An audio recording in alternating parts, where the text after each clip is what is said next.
Hello, welcome to SwitchedOn, Paul speaking, and today's What Is video is about a game that came out last week on the eShop called Police Stories, and this one has been up on the store for pre-order for seemingly months and months. Really caught my eye, been keeping a close eye on it, and it finally came out last week, and it's £13.99 in the UK and £14.99 in America. Comes by the way of developer Mighty Morgan and published by Hypertrain Digital. It's kind of a top-down Hotline Miami style game, but a lot more tactical, it's a lot slower. It's also co-op, and you can play with a local friend.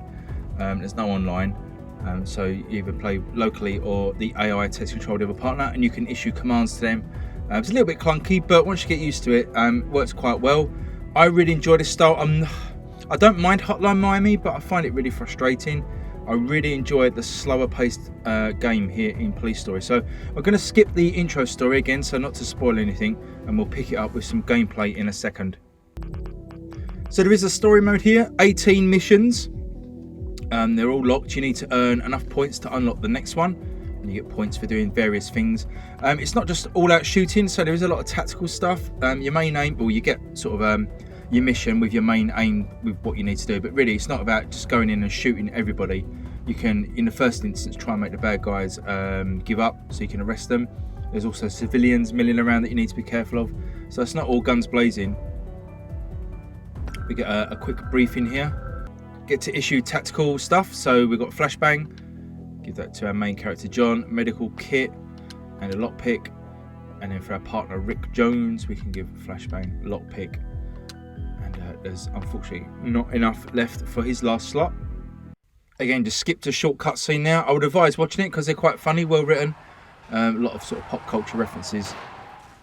So here we are at the first mission. All missions are randomized in so much as the enemy placement is randomized. You have to do the same sort of thing, but your sort of the enemy's civilians layout of the levels are randomized in terms of enemy placement anyway, rather than physical objects.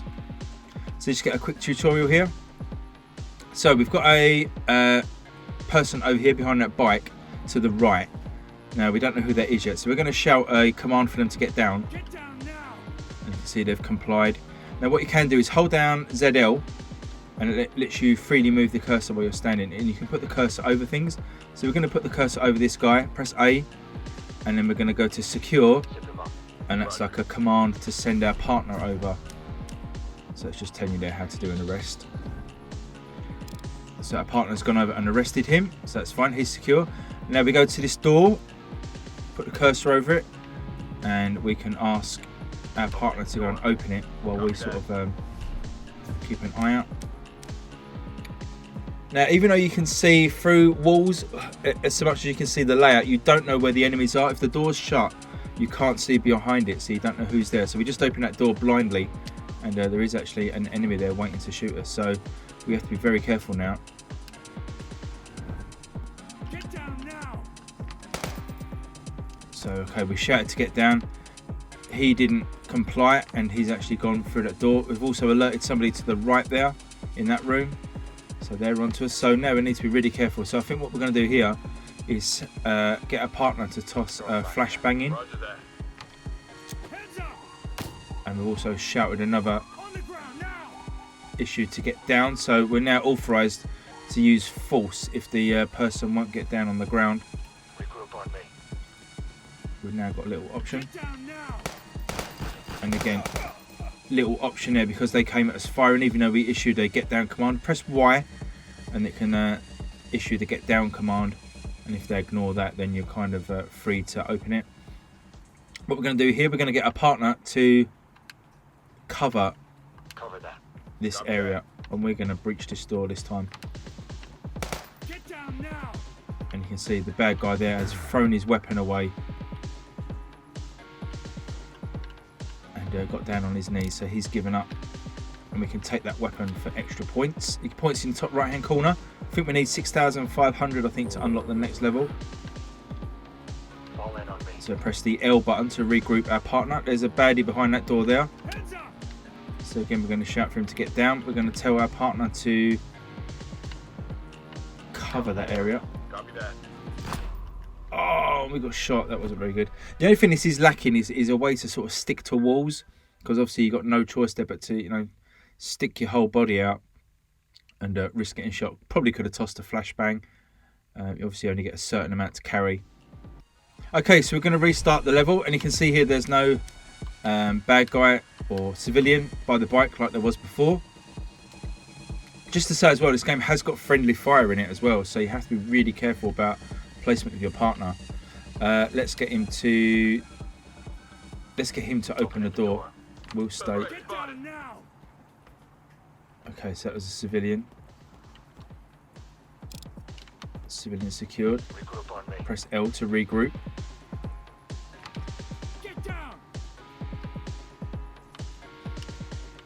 I'm going to send matey boy in to cover that area.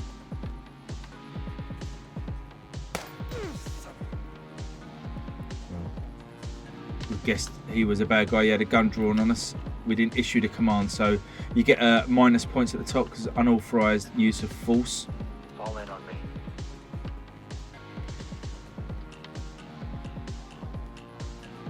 Heads up.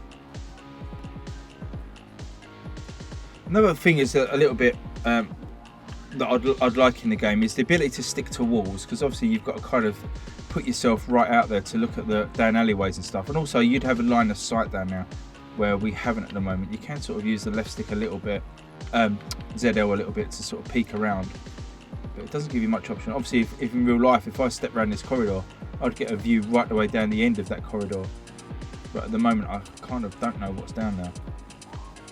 But anyway, let's open this door.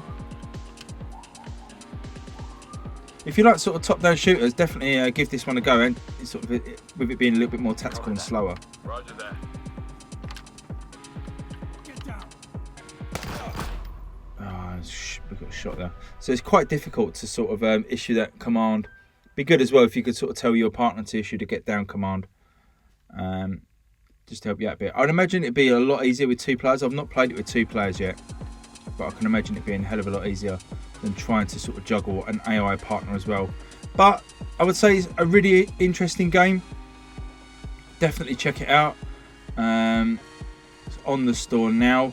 Really enjoy the sort of chunky graphics and the slower pace. Really appeals to me. So plenty of content here as well, with all those missions and replayability to get high scores, and that local multiplayer mode.